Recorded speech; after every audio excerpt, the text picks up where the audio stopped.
عزتمندو مسلمانانو، الله جل شانه مونږ او تاسو له ژوند راکړی دی، زندگی راکړې ده، او دا زندگی دا ژوند زما ستا سره دا د الله جل شانه امانت دی. کله هم الله رب العزت وغوښتل نو دغه امانت زمونږ او ستاسو نه واپس واخلي. د دې امانت د دې حفاظت د دې خیال ساتل، اگر چې په دغه ژوند سره مونږ او تاسو خپل کار کسب کو، د دنیا منډې تړلې هغه وهو، دنیا مختلف حالات هغه برداشت کو، لیکن دا د الله د طرفه امانت دی په دنیا کې، او د دې امانت خیال ساتل پکار دی. د دې امانت خیال ساتل دا دی چې مونږه د خپل ژوند الله جل شانه چې څرنګه مونږ ته ویلي دي هغه سي تیر کو، څرنګه رسول الله صلی الله علیه وسلم ویلي دي هغه سي د خپل ژوند تیر کو، نو دا به د امانت خیال وي، په دې کې به خیانت را نشي.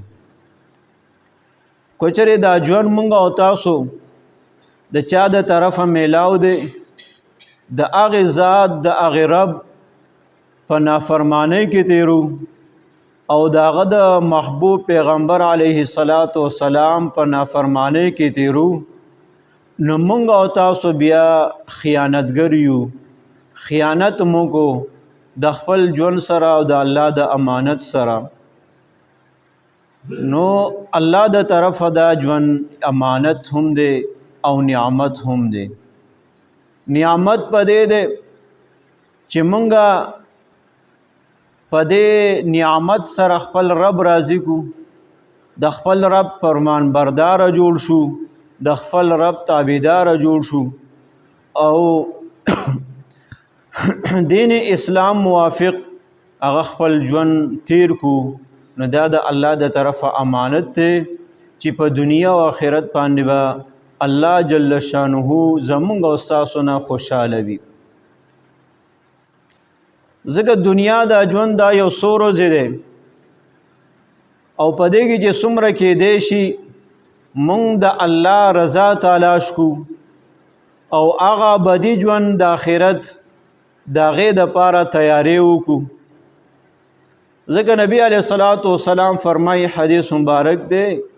چې هوښیار سړی هغه دی چې هغه د مرګ نه وروستو راتلونکي وخت دپاره تیاری کوي، آخرت د ژوند جوړولو تیاری کوي د دنیا په ژوند باندې. ځکه دنیا ژوند الله نه وی راکړی، نو آخرت په هم نه موندو. وس آخرت ژوند د آخرت نه ختمېدونکې زندګي هغه چې زما ستا جوړېږي، نو هغه په دنیا کې په دې یو څو ورځې ژوند باندې جوړېږي چې په دې کې موږ نیک اعمال، د الله تابعداري، رسول الله صلی الله علیه وسلم تابعداري، د شریعت مطهره موافق خپل ژوند جوړ کو، نو دنیا نعمت ته او آخرت په دې باندې څه شي جوړ شي. خو کمې زمونږ او ستاسو دا دی چې نن سبا مونږ وایو ماډرن دور دی، ماډرن نوې زمانه ده، او دنیا جوړول غواړي، دنیا له ترقی ورکول غواړي. سحر نه ماښامه پورې دا سوچ وي چې یاره دنیا څنګه جوړه شي، دنیا څنګه ترقی وکړي.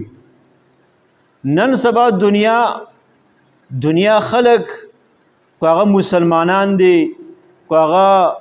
غیر مسلم دي، په دې سوچ او فکر کې چې دنیا به څنګه ترقی کوي.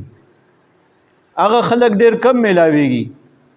چې هغوی دا سوچ او فکر دی چې د آخرت ترقی به څنګه مومو، آخرت والا چې نه ختمېدونکې زندگی ده هغه به څنګه جوړېږي. د دنیا ژوند خو انتهایی مختصر دی. څومره مختصر دی؟ نبی کریم صلی الله علیه وسلم حدیث مبارک دی، د دنیا ژوند او د دنیا د ژوند قدر او قیمت نبی علیہ الصلوۃ والسلام فرمایي چې کله تاسو خپل ګوت په سمندر کې ښکته کوي وبوته او د دې ګوتې سره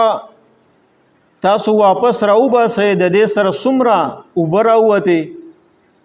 نو دغه اوبه د دې ګوتې څومره لونوالی دی نو دغه لونوالی او بل طرف ته هغه سمندر دنیا ژوند د آخرت په مقابله کې دومره کم دی لکه د ګوتې لونوالی دی